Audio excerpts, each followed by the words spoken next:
There's been unrest on the streets of the Somali capital, Mogadishu. Hundreds of people have been protesting plans by the interim government to disarm them, a plan the government has now indefinitely postponed. The renewed tension comes barely 24 hours after the International Contact Group for Somalia agreed to go ahead with plans for an international African-led peacekeeping force to prevent the return of Union of Islamic Courts fighters. Al-Jazeera's Jan reports. These exclusive Al Jazeera pictures show hundreds of people on the streets of Mogadishu. They are angry at the presence of Ethiopian troops on their soil. The chant is "Down with Ethiopia." They also protested government plans to forcibly disarm the population. As a result, the interim administration announced a short while ago that they're putting the plans on the back burner for now. Most businesses in Mogadishu didn't open on Saturday morning. The owners were too busy defending them from looters. It all comes one day after the International Contact Group for Somalia met in the Kenyan capital, Nairobi, to discuss a peacekeeping force for Somalia and agreed that Kenya will try to convince African nations to take the lead roles. The contact group believes that if international support is to be effective, it is essential that an inclusive process of political dialogue and reconciliation, embracing representative clan, religious, business, civil society, women's and other political groups who reject violence and extremism, be launched without delay. The United States came waving its checkbook, promising another $24 million for Somalia, taking its total financial commitment so far to $40 million. Peace in Somalia is based on inclusive, broad-based, legitimate government dialogue and reconciliation. Meanwhile, civilians caught in the fighting 10 days ago that evicted the Union of Islamic Courts fighters from their strongholds are only just now reaching hospital. On the Kenyan border, soldiers and police have bolstered their defences to stop UIC fighters escaping to their country. They're on the lookout for an estimated 3,500 fighters now thought to be in hiding and waiting for word to launch an Iraqi-style insurgency in Somalia and Ethiopia. John Terrett, Al Jazeera. And a little later in the program, we'll join our correspondent Mohammed Ado live in Mogadishu. The instability in Somalia is forcing more refugees to head to the Kenyan border. Once they get there, they'll join the thousands of others who call Kenyan refugee camps home. For many, these camps have been home for more than a decade. Al Jazeera's Harun Mutasa is at the Kenyan-Somali border, where she says many are struggling to maintain the basics of life. Somali refugees have been coming into Kenya for a long time, and some of them have been here for as long as 15 years, and they're finding resourceful ways of making money. The local market is always a hive of activity. Now, by law, refugees aren't allowed to leave the camps or find work, so they're finding other ways of making money. The refugees sell whatever they can to feed their children. Nutra spends a whole day out in the sun to feed her 8 children.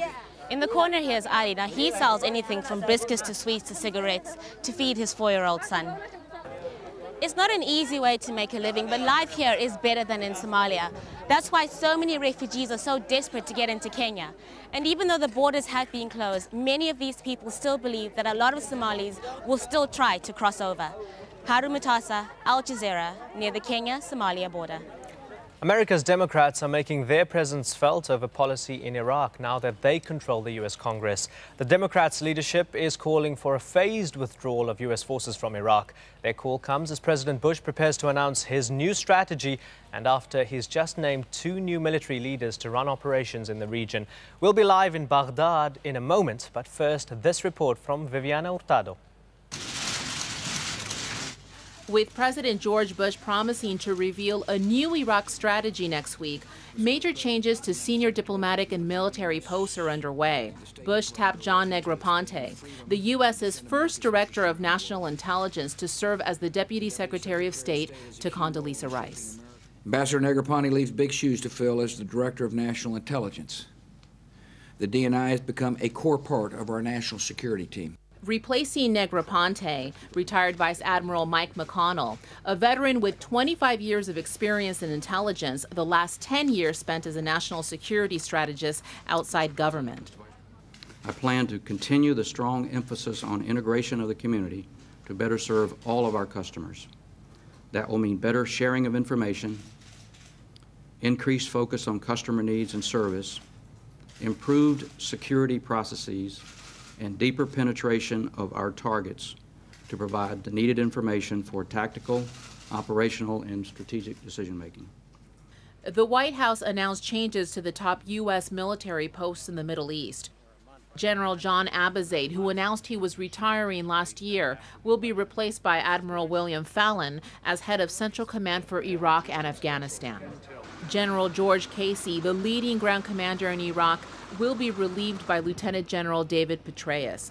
These changes do not surprise military analyst and Iraq War veteran Andrew Exum, who doubts the new leaders will put the U.S.-Iraq policy on a different course. Unfortunately, a lot of the problems that the U.S. has in Iraq are problems resulting from strategic decisions that were made really 3, 4, even 5 years ago that you can't correct now with a new team on the ground. This military and diplomatic shakeup foreshadows the new U.S. strategy in Iraq, which could include sending thousands more troops to help the Iraqi army disband the militia groups. What tangible changes President Bush's new team brings to the war in Iraq still remains unclear. But for many Americans and members of the newly elected Congress, these changes may come too late. Obviously, there's a lot of dissatisfaction and even anger in the Democratic base looking towards any perceived surge of troops into Iraq. The Democratic base hears the word surge, and what they hear is escalation, and that brings back memories of Vietnam. Before Bush's new team can change the course in Iraq, the political appointees first have to be confirmed by an opposition-controlled Senate, a potential challenge unto itself. Vivian Hurtado, Al Jazeera, Washington. And our correspondent Huda Abdelhamid joins us now live from Baghdad. Huda, what are some of the reactions in Iraq to this shakeup in Washington, and what does it mean for Iraqis on the ground? Well, overwhelmingly, people are not really expecting that a change in U.S. personnel would lead to a change in U.S. strategy here. We spoke earlier to some different politicians. You speak to Sunni politicians, they say maybe the idea of putting some more troops into Baghdad will actually protect the Sunnis from the Shiite militias.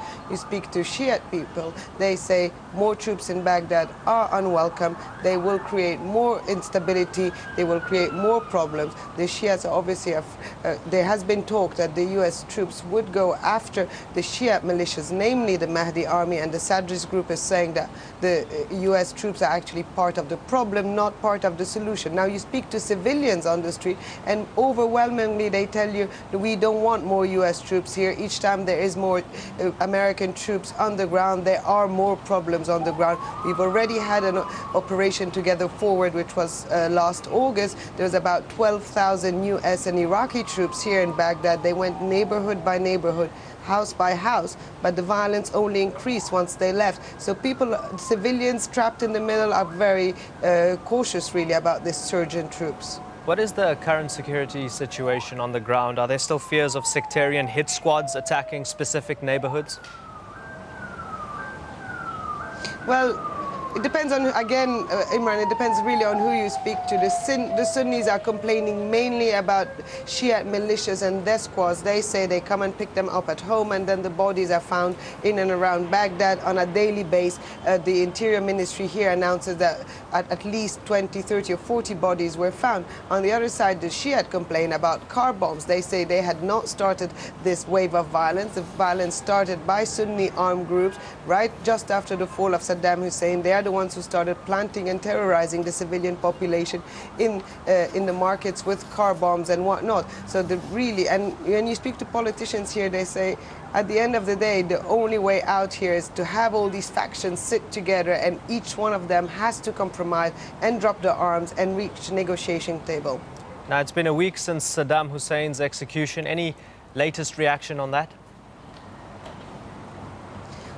Well, today is actually the first day Baghdad is back to its normal life since the Eid holiday. We just heard just a couple of minutes ago a huge explosion. We don't know what is that yet. However, people here were expecting all along. They said we did not see the wave of revenge attacks we are expecting by the Saddam loyalists, by those who felt ostracized by this execution and the way it was handled. Today is the first day back, and really there was apprehension since last night here that from this morning things will be quite